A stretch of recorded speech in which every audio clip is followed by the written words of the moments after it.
Hello everybody, this is Heflamok and today we are sitting down with Gamers2. They just had their first game and they won. 3-1 was the score, right?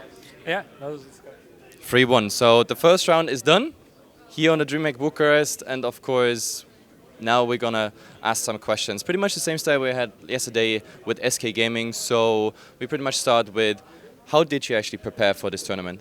Actually, we had a bootcamp for 4 days in Poznań, in Poland, and we actually practiced really a lot. We had like 10 hours, 12 hours schedule for training, for playing, and we actually learned a lot by this. And the bootcamp has been the first time you five guys see each other, or everything before that was just on an online basis? Our five met first time, but I met Leo and Nicker earlier because we were playing League of Legends. So after bootcamp, there's always a bottom line. At the end, you say like, okay, guys, the 4 days are done. We're going to a tournament. It's the first offline tournament for Heroes of the Storm, besides, of course, BlizzCon. What's the bottom line? What are your weaknesses? What are your strengths at the moment? Where do you see them?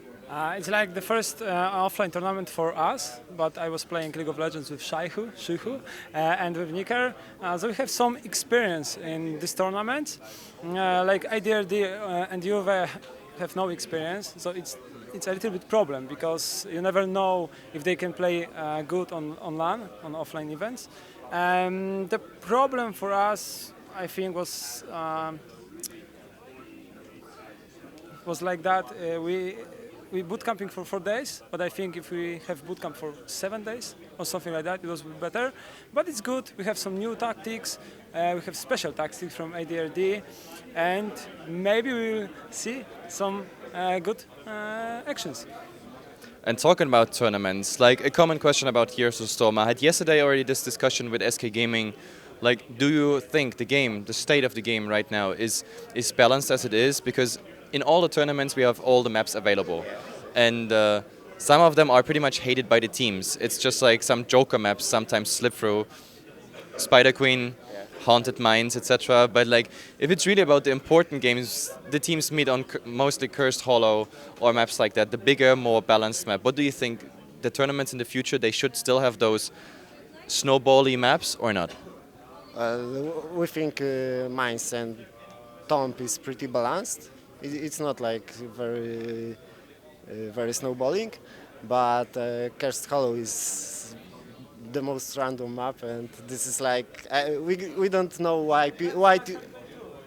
If you play Blackheart Bay and you get advantage, it's like snowballing so hard like on Curse 2, because you get a lot of coins on Blackheart Bay. You can just make camps, go, pay, fire, camps, pay, fire. You no need to fight if you have advantage, and it's hard to come back from if you're losing. Yeah, it's hard to come back. So the biggest disadvantage on those maps is that if there's a snowball happening, you can pretty much you can't stop him, and it becomes an avalanche, and then inevitably leads. Yeah.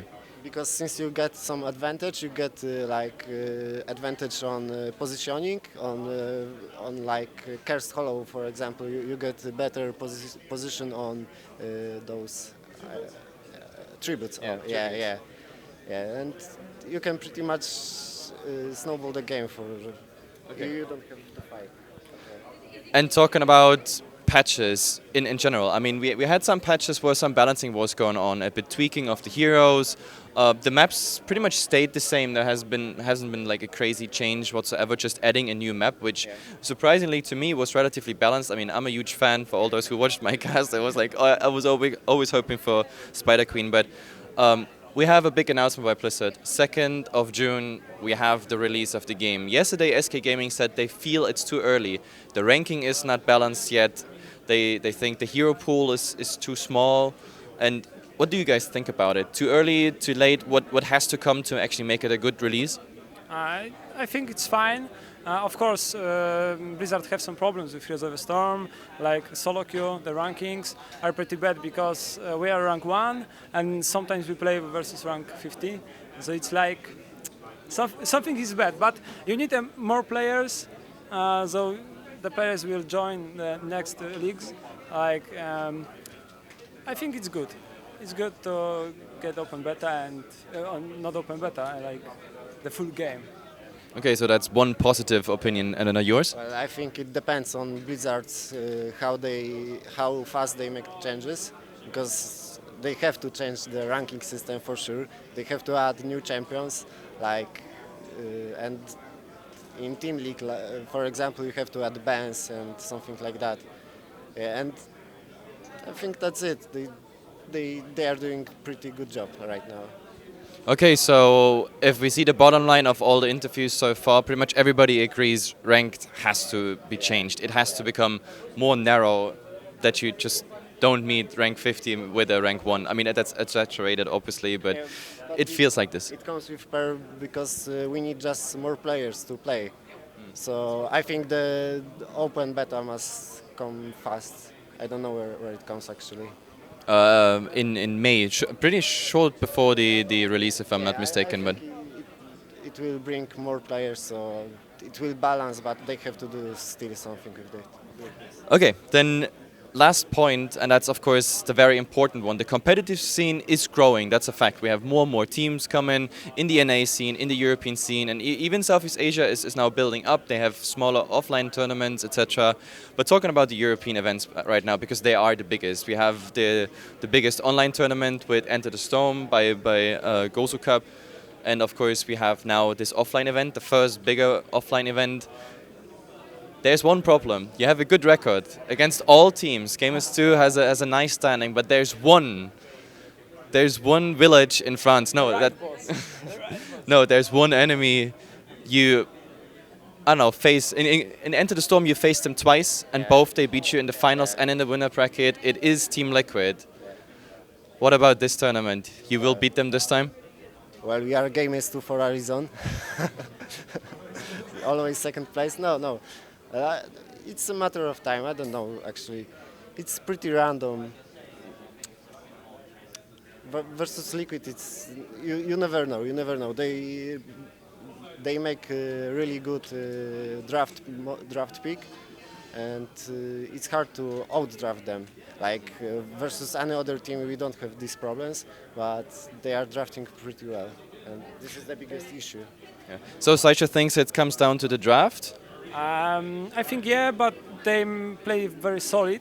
Like they make a lot of good rotations. They push the lane, they go to the other lane, they help each other, and I think they are just good solo queue players. Like, and the synergy is good, but we can beat them if we play our game. Like they don't make mistakes. Okay, so you say it comes down to who makes the most mistakes, and out of all those teams you played, and I mean you just beat SK, which is pretty much replicating like former success you had in other tournaments, but in Liquid it really comes down to just don't make mistakes. We have to force them into our game and our draft, and that's the key to beat them. But it's offline tournament, so it's everything can happen. Yeah. Like Fnatic can win versus Liquid, who knows? And I think we can beat them. It's like 50-50. Okay, 50-50 chance, we're gonna see. I mean, now we see Fanatic versus Liquid. Of course, my favorite is Liquid there again, but we have to see. We cheer for Fanatic. Yeah, of course. Gamers2 is cheering for Fnatic. That's official now. So you would meet them in the winner bracket. Yeah. But if you lose against Fnatic, for example, you come again against Liquid in the loser bracket. So either way, you're not really getting around them. Maybe SK. Never knows. Maybe SK. No, it's offline tournament. It's like everyone can lose, everyone can win. It's some random things here.